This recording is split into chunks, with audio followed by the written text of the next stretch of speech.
What again to this elusive hobby everyone keeps talking about? Maybe you just want to play a specific concept while building cool lore you thought of for an OC. You could get up, go outside, and find a game store that may or may not have a table. Or you could load up the internet and get yourself an online D&D group.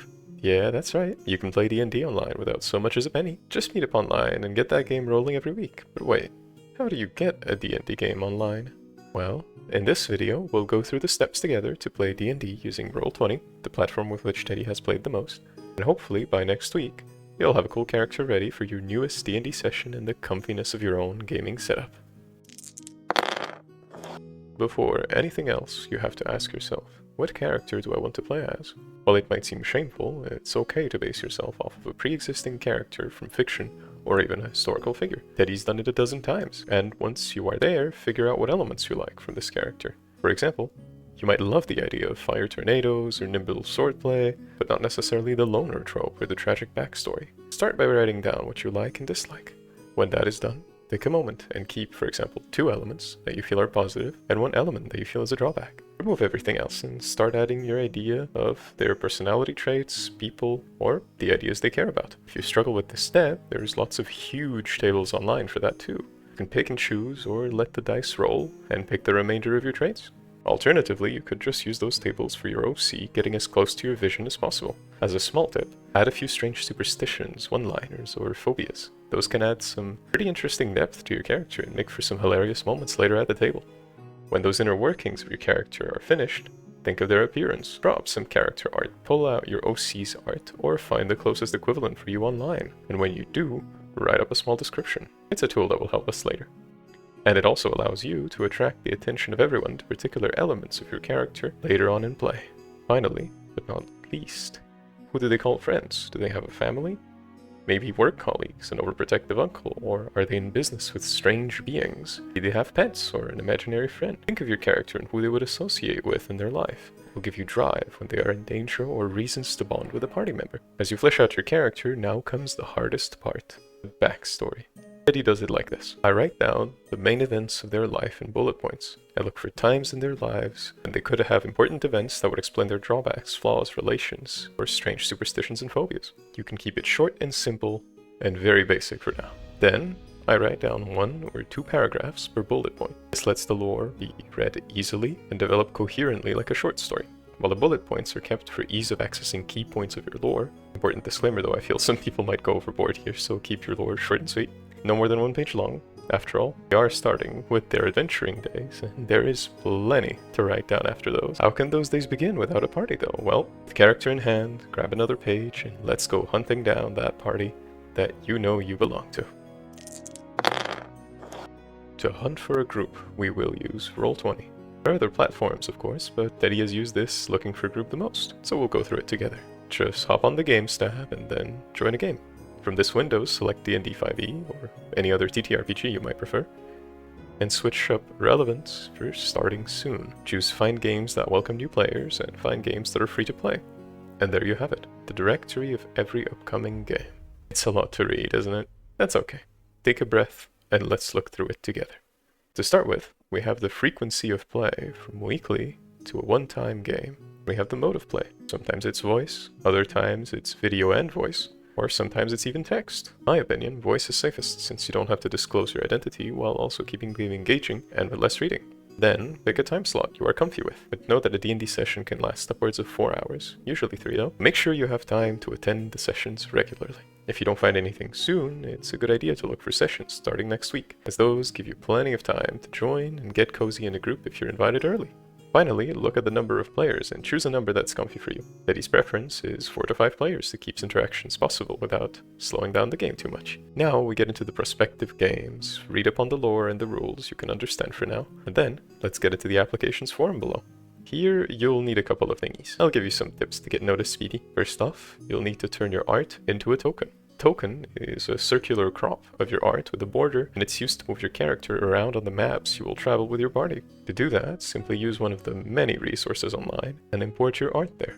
Download that token and add it to your application. Second, we have to summarize your character's story. How would you describe their story in a couple of sentences? At most 3. Keep it intriguing and interesting. This is just to catch the attention of future DMs, among many other applications. Lastly, make sure to disclose that you are a new player and will need to be helped to understand the game. Along with that, clarify your boundaries and limits with certain topics. Checklists like these can simplify that. Make sure you show your enthusiasm for a game you want to join, and remember to be super cozy, as groups start with their own dynamics if they know each other, or can seem awkward if they're new. An important detail might also be to apply to multiple games. You might have to deny some later acceptances when you get into a group, but it's, in my experience, better than have to wait for a single application to, maybe, go through. Once you're in, what do you do now? Immediately throw your lore on the chat, ask people what they're going to build, or beg for the game to appear quickly? Well, I have a few ideas. You are in that server now. Or maybe you're watching still because you want to be prepared for when you get into the first steps of playing D&D. But how exactly do you start? Well, get to know what people are drafting, introduce yourself, your ideas, and share your excitement at the upcoming game. These are people you will be playing with for maybe years to come. They don't have to be your friends, but they can certainly be fun companions to play D&D with. Above all, though, clarify once more that you are a new player and don't really know what to do, along with your boundaries on certain themes, ideas, or displays. Better to do it early than to give players a bad surprise or have one yourself. You might end up being very well surprised at the outpouring of help and patience you will be met with. After all, it's usually from new players that come brilliant, creative ideas and concepts. Now that you're settled, ask if there's anything to do for the first session. We usually call it session 0, and do what you can. But when that day approaches, what do you do? What is a session 0? To that, I say relax, and let me tell you. This is where concepts are reborn through clarification, ideas, and cooperation. A session 0 is more like group planning, and making sure that everyone is on the same page rather than an actual session of D&D. Usually, the DM will explain the surface lore of their session, the different regions, along with how the game will start. Use this time to write down the elements you find match your character, or ask where the DM thinks your character would fit best. Next up, we have character creation. You can easily ask for a pre-made character if you feel a little too nervous, or look up a build on the internet. If you prefer to customize it to your heart's content, then let's go through the steps together. We start with a class. Basic D&D is these 12 classes with one more present and additional content. Pick the one you feel matches your character's strengths and weaknesses, and don't hesitate to ask for input from your group. Once you do, add the equipment from the list of your class. Ask your DM for how weapons and armor work. It's pretty simple. But here's the short version. You roll a d20, you add your fixed proficiency modifier, then you add your dexterity modifier if it's a ranged weapon or a finesse weapon, or strength otherwise. Then roll its damage dice and add the same modifier you just did. If you don't understand this, it's okay. Eddie's gonna explain it very shortly. After that, you have skill proficiencies, tool proficiencies, and languages. Simply put, each skill has a stat tied to. If your class, or as we'll see later, your background, gives you a choice of proficiencies, pick the ones you like. What having a proficiency in a skill does is it simply adds a static bonus to the modifier of the stat it's associated to. This bonus increases as you gain levels as well. Eddie recommends always picking perception at least, since that can affect things like getting surprised by an enemy, or stealth, if you want to be the one doing the surprising. Then we have stats. D&D has 6 main stats: strength, dexterity, constitution, intelligence, wisdom, and charisma. Scores range from 8 to 20 for players, and they provide what's called a modifier. From 8 to 20, you go from a modifier of -1 to +5. It increases by 1 for every 2 points, over the starting stat of 8. To exemplify this kind of complicated concept, if you have 10 as your score, you have a modifier of +0. If you have 12, you have a modifier of +1. If you have 14, you have a modifier of +2, etc. There are lots of methods to putting a number in these blank spots, from rolling dice to using a point system or allocating it from a fixed set of numbers. Use the one your table recommends. There are programs online that can do all the math for you. Finally, we have a choice of backgrounds. These give you extra fun knickknacks to play around with, along with roleplay elements to further tie your character together with the lore. Pick what you feel's best. There are no wrong choices, and if you feel you made a choice you don't like, you can always ask your DM to switch later.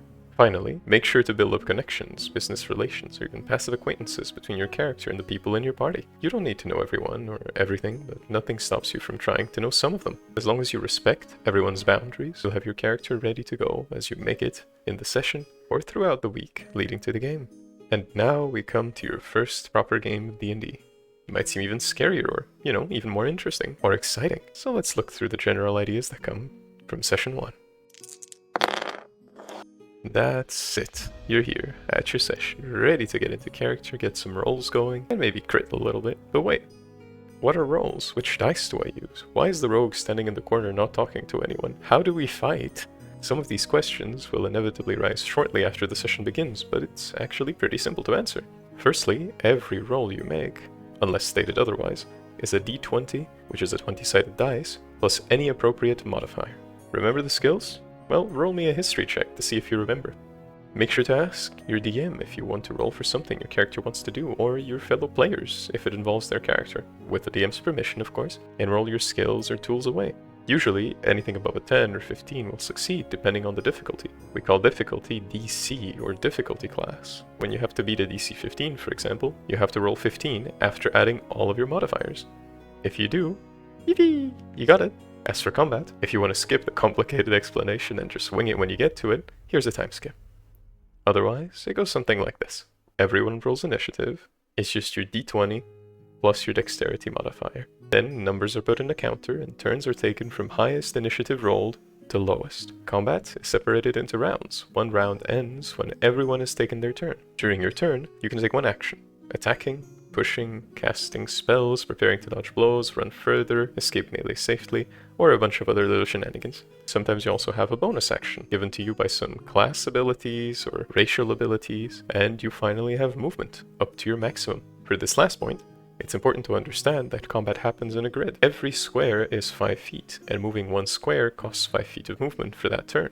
Additionally, you have a reaction which can be used to attack an enemy leaving melee from you, or from some spells or class abilities. Spells are super versatile as you can see, but I can't cover them here. That will take a whole separate video if you all wanna. If you do, join me on my adventure by subscribing or dropping a little comment.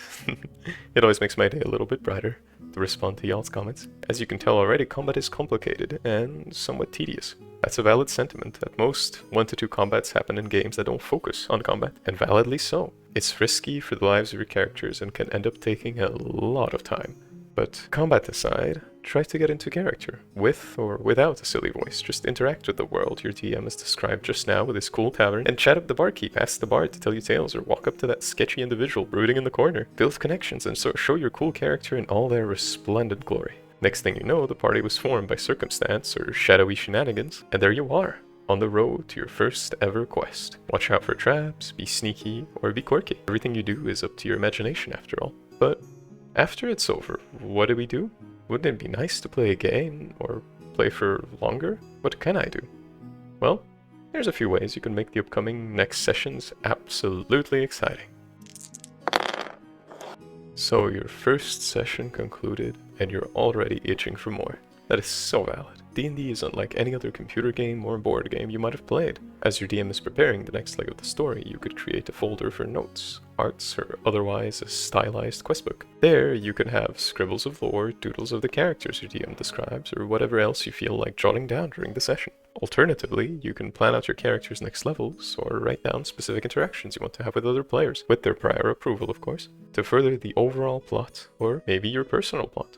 Most importantly, share with your group. Anything you make regarding the game encourages each of them to provide and enhance the experience. And as a final little note, try to respect the schedules of your fellow players. Unforeseen events might make a session or two not possible, but before you get into a game properly, make sure you can reliably make it to the sessions. And if you cannot, say it in advance as a courtesy to the awesome group of possibly lifelong friends you have just formed. It will be damn worth it. And that's it.